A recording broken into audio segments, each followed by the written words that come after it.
Halo kawan-kawan, jadi di sini saya ingin mewawancarai dua orang sangat penting yang ada di Universitas Kebangsaan Republik Indonesia. Sebelumnya saya ingin memperkenalkan diri saya dulu. Nama saya Zikri Auliansyah. Saya dari Teknik Industri A1 dengan NPM 2025-11-316. Ditunggu ya keseruannya. Bye-bye. Ini yang sudah ketemu bilang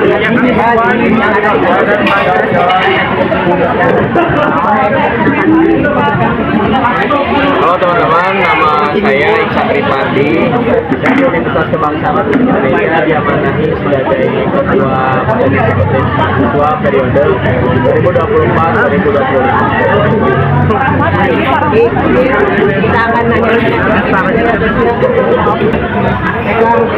pertanyaan satu, bagaimana Anda berpengalaman sebagai presiden?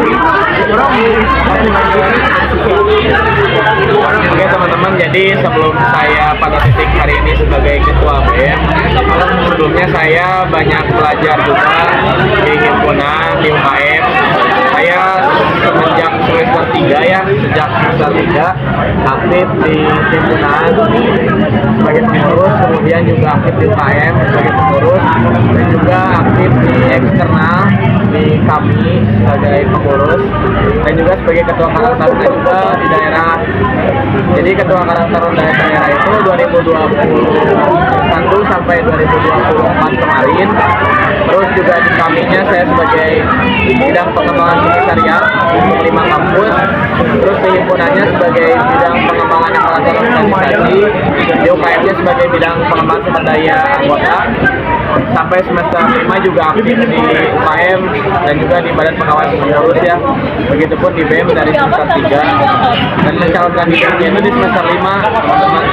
Jadi itu beberapa pengalaman dari saya berorganisasi hingga titik hari ini di BEM. Itu apabila ada terjadi permasalahan di organisasi BEM ini kan mungkin solusi apa yang akan dilakukan? Jadi untuk menyelesaikan permasalahannya teman-teman di BEM, menurut teori manajemen konflik itu ada 4. Bisa kita diakomodir permasalahannya, bisa kita selesaikan dengan kompetisi, juga bisa kita selesaikan dengan dibiarkan begitu saja ya secaranya. Kemudian juga bisa dengan negosiasi dan kompromi ya teman-teman. Nah, dari banyaknya persoalan, kurang lebih yang paling besar yang kita hadapi ketika di BEM ini peralihan kampus ya. Jadi adanya perpindahan tempat dari kampus dulu hingga ke kampus sementara sekarang. Nah, cara menyelesaikannya kita dengan mengakomodasi dan negosiasi dengan pihak kampus agar seluruh kebutuhan daripada mahasiswa ini tetap terpenuhi. Oke, lanjut ke pertanyaan ketiga nih Kak, dan pertanyaan terakhir. Terus agar komunikasi antara mahasiswa dan organisasi itu bagaimana sih Kak, tidak ada terjadinya miskomunikasi? Miskomunikasi ada perpecahan nanti kebutuhan Jadi kita untuk komunikasi itu ada grup antar ketua ya se-UPRI teman-teman. Jadi himpunan UKM, BEM dan DPM itu ketuanya ada grup yang sama. Terus yang kedua juga humasnya ada grup dengan Kemendagri. Jadi ketika nanti ada informasi terbentuk surat, kemudian juga pemberitahuan, penjadwalan kegiatan apapun itu dikomunikasikan di grup Kemendagri itu bersama dengan humas internal. Dan ketika ada persoalan apapun selalu kita komunikasikan secara baik-baik ya melalui musyawarah, dan diantaranya salah satu agenda yang ada di BEM itu forum MAUPRI. Jadi kita ada pertemuan dengan seluruh organisasi mahasiswa dengan mahasiswa untuk membicarakan sesuatu hal yang harus kita sepakati bersama. mungkin cukup sekian dari ini. Lanjut nanti ada orang hebat yang kedua ditunggu ya. Oke kawan-kawan, jadi di sini saya udah dengan orang yang terhebat ada di Universitas Kebangsaan Republik Indonesia. Sebelumnya Bang, izin memperkenalkan diri. Izin yang perkenalan diri, saya Malang Fadila selaku Ketua Umum Dewan Perwakilan Mahasiswa periode 2024-2025. Bang, saya ingin ngasih ini bertanya lah Kang, boleh Kang? Boleh, boleh. Oke Kang, jadi pertanyaan pertama itu bagaimana sih pengalaman Kakang dan kesan besar selama menjabat sebagai ketua dari Dewan Perwakilan Mahasiswa? Kalau pengalaman sih pasti sangat banyak, dan pada akhirnya pengalaman ini sangat berharga bagi hidup saya pribadi, karena beberapa hal yang pada akhirnya menjadi permasalahan di kampus ataupun permasalahan internal maupun permasalahan yang lainnya itu bisa jadi pelajaran bagi hidup saya untuk ke depan pun. Kalau misalkan kesan dan pesan cukup sangat kuat dan menarik sekali, karena beberapa persoalan yang pada akhirnya menjadi permasalahan besar, salah satunya adalah bagaimana relokasi antara gedung lama sampai per hari ini, yaitu di PT Inti itu sendiri.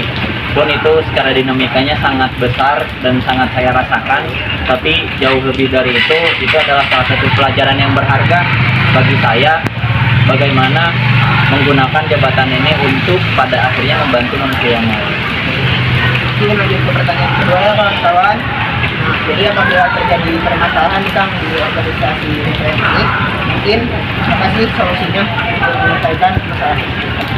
Nah, kalau misalkan berbicara di DPM sendiri adalah ranah ataupun lembaga legislatif, yang pertama kita mencari dari kejadian secara lapangan atau berbicara terkait empiris itu sendiri.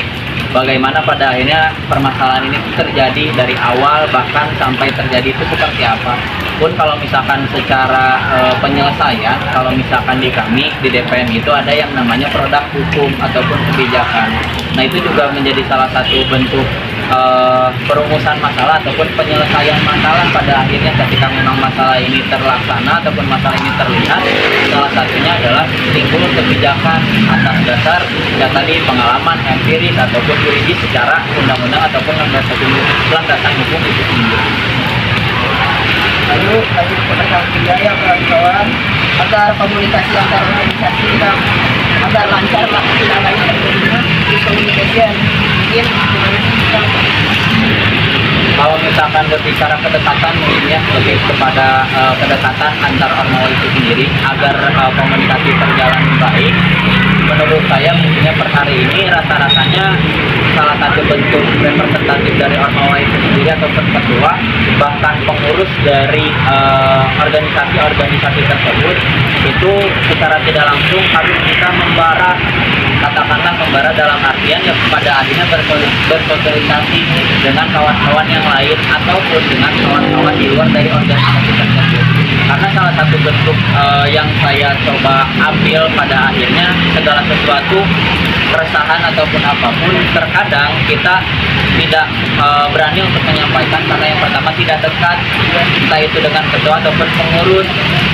Selain dari itu, salah satu sebelum pada akhirnya kita membangun suatu program kerja, menurut saya pada akhirnya bagaimana kita katakanlah melebur ataupun berkumpul dengan kawan-kawan yang lain, karena yang saya percaya organisasi ataupun orang-orang pemangku jabatan dalam organisasi tersebut adalah orang-orang yang pada akhirnya diberikan amanah dan intinya membangun ataupun menolong orang-orang yang tidak masuk ke himpunan ataupun UKM bahkan lembaga organisasi itu sendiri. Oke guys, jadi kayak gitu mungkin wawancaranya cukup sekian. Oke guys. Baik kawan-kawan, dapat disimpulkan dari hasil wawancara dua orang hebat dari Ketua BEM dan DPM bahwasanya suatu orang yang memimpin pasti banyak hal yang harus dilakukan dan tanggung jawab yang sangat besar loh, karena menjadi seorang pemimpin harus teladan, jujur, dan berani mengambil keputusan dan menanggung semua resiko yang ada. Pengambilan keputusan juga dari suatu masalah kita harus mencari tahu dulu inti permasalahannya. Lalu, kita harus bermusyawarah untuk mencari win-win solution agar semua orang dapat untung dan memecahkan suatu permasalahan yang ada. Pun, segala sesuatu kita harus berkomunikasi agar tidak adanya komunikasi yang janggal atau miscommunication. Agar tidak adanya miscommunication, baik dari individu ataupun kelompok dengan melakukan komunikasi secara langsung atau tidak langsung.